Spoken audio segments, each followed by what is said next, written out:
కళింగ యుద్ధం జరిగింది సరిగ్గా ఇక్కడే.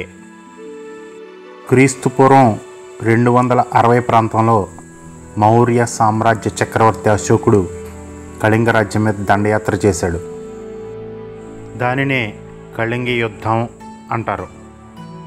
ఆ యుద్ధం ప్రస్తుతం ఒడిశా రాజధాని భువనేశ్వర్కి 8 కిలోమీటర్ల దూరంలో ఉన్న ధౌలిగిరి కొండ మీద దయానది ఒడ్డున జరిగింది. 2 లక్షల మంది చనిపోయారు.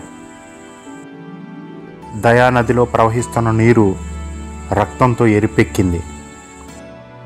చరిత్ర పేజీలని రక్తసిక్తం చేసిన ఆ యుద్ధం జరిగిన చోటే ఇప్పుడు మనం ఉన్నాం. ఇదే ధౌలిగిరి కొండ. ఆ కనిపిస్తున్నదే దయానది. అశోకుడు కన్న కలలు నిజమయ్యాయి.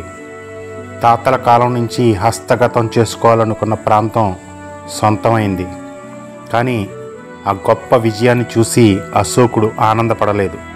యుద్ధం వల్ల కలిగిన ప్రాణ నష్టం చూసి జలించిపోయాడు. ఇక ముందు శాంతే తన మార్గం అనుకున్నాడు. బౌద్ధాన్ని స్వీకరించాడు. అశోకుడిలో కలిగిన ఈ పరివర్తనకి గుర్తుగా ధౌలిగిరి కొండ మీద శాంతి స్తూపాన్ని నిర్మించారు. ఇదే కొండ మీద ఒక శివాలయం కూడా ఉంది.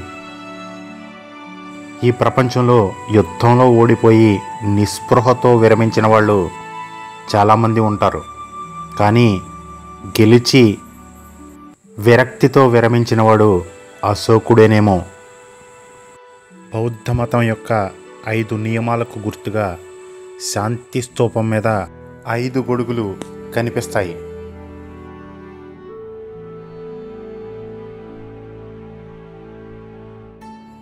భౌతిక విజయం కంటే మానసిక పరివర్తన గొప్పదని, యుద్ధం కంటే శాంతి ఎంతో గొప్పదని ఈ ప్రదేశం మనకి చెప్తుంది.